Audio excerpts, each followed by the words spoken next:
Hi guys, this is Joelle from JEDI Mum Tricks, and today I'm going to show you how I dye wood using food dye and vinegar.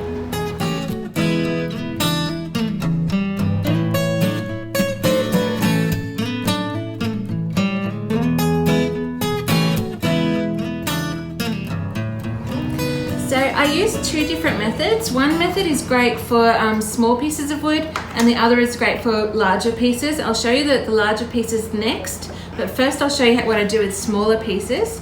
First you'll need some Ziploc bags. Just get one for each colour you're going to make.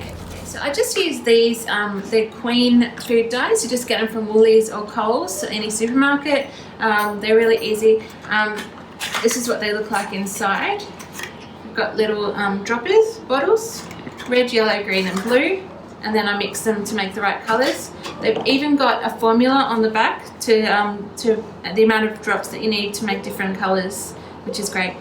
So the first step, just get your Ziploc bag, open it up and just pour some vinegar straight in.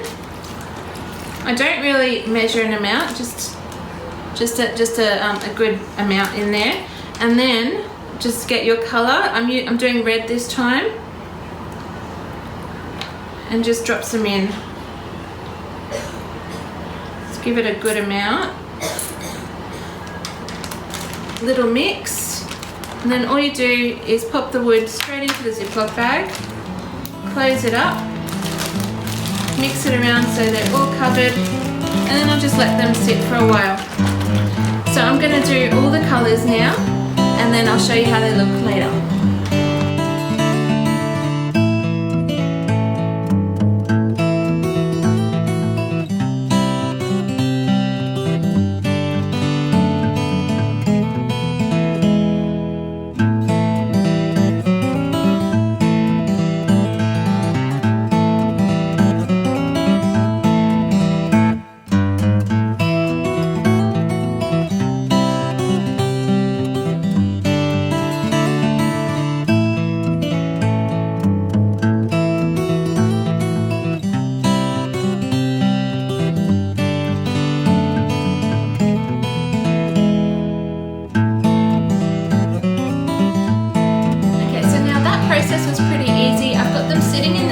Bags now. I just leave them for a while, at least an hour. You could leave it even longer, but just remember it does soak into the wood, so the longer you leave it, the longer it will take to dry. But also the longer you leave it, the better the colour will be. So all I do is I just give them a little shake every now and then, flip them upside down to make sure that they're getting really good coverage. Okay, so for larger pieces of wood that can't fit in a Ziploc bag, I've developed another method which is quite easy to do and really quite effective also. You need a paintbrush, a glass bowl, vinegar and the food dye once again. So first thing you do, just add the vinegar in the bowl and some food dye. I'm not measuring, just a decent amount. If you find that it's not dark enough, you can add some more. So I'm just going with green for now, and then you just brush it on.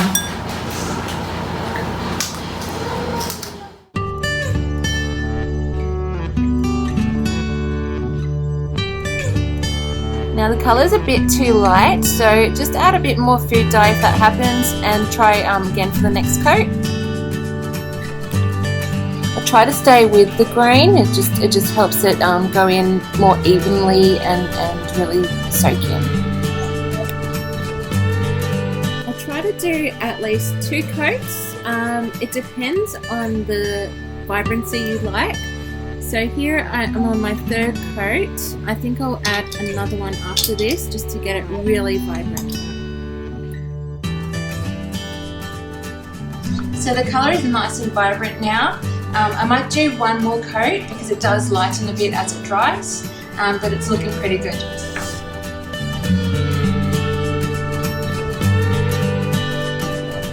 And done. And now it's time to let these out of the bag and see what we've got. What you need to do is make sure you have gloves. I don't have any at the moment, so I'm going to use some tongs. I'm really bad at doing this. Usually I use my fingers and end up with multicolored fingers for days, so make sure you do something to protect your skin. Okay, so we're just going to get them out and put them on baking paper to dry.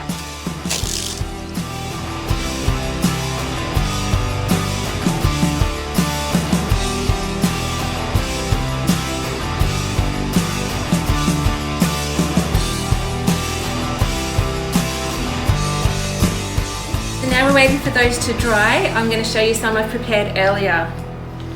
So they look really good once they're dry.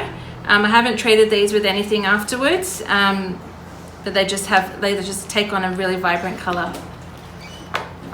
And for something much bigger, check out this one.